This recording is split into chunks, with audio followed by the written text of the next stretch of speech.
நம்ம வந்து புதினா சட்னி வந்து எப்படி செய்யறது பார்க்கலாம். சூப்பராக இருக்கும். என்னோட மெத்தட் நான் எப்படி செய்கிறேன்னு காமிக்கிறேன். ஸோ எண்ணெய் காமிச்சிட்டு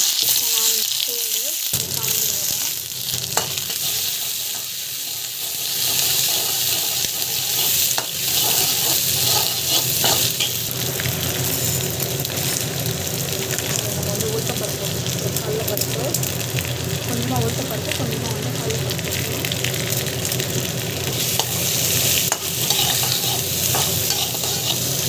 நாட்டு தக்காளி போட்டால் நல்லாயிருக்கும். புளிப்பு வந்து நல்லாயிருக்கும்.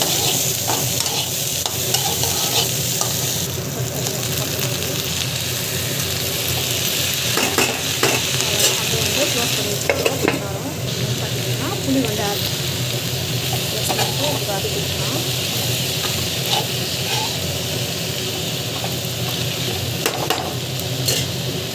சேர்த்து வந்து போட்டுக்கலாம். அப்படியே வந்து கொஞ்ச நேரம் வந்து பார்த்தீங்கன்னா திரும்பி வந்து க்ளோஸ் பண்ணிக்கலாம்.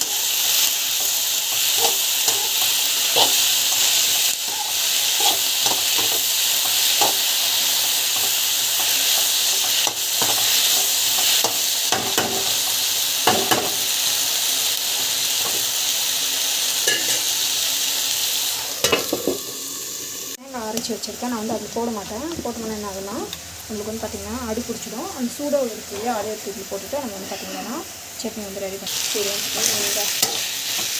இந்த கன்சிஸ்டன்சியில் வந்து ரெடி வச்சுட்டு டேஸ்ட் வந்து சூப்பராக இருக்கும். எஸ்பெஷலி இந்த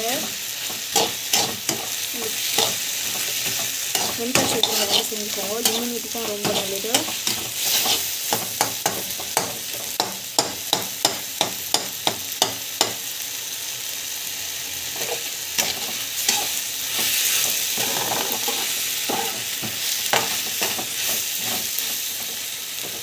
சூப்பராக இருக்கும். டேஸ்ட் பார்த்திங்கன்னா இதில் வந்து ஆறட்டும்.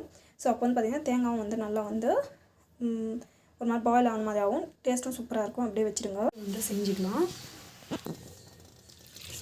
தண்ணி போட்டுக்கிட்டு வந்து பார்த்திங்கன்னா மிக்ஸியில் அரைச்சிக்கலாம்.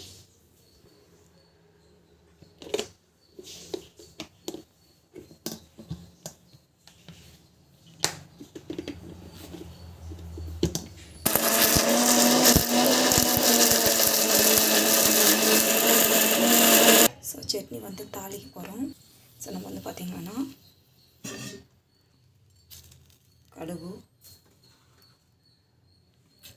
சீரகம் வந்து பொரிஞ்சிருக்கோம். நம்ம வந்து பார்த்திங்கன்னா கருவேப்பிலை வந்து பார்த்திங்கன்னா அப்படியே போட்டு அரைச்சிட்டு சட்னி வந்து ரெடி ஆகிடுச்சு. ஹெல்த்தியான புதினா சட்னி ரெடி ஆகிடுச்சு.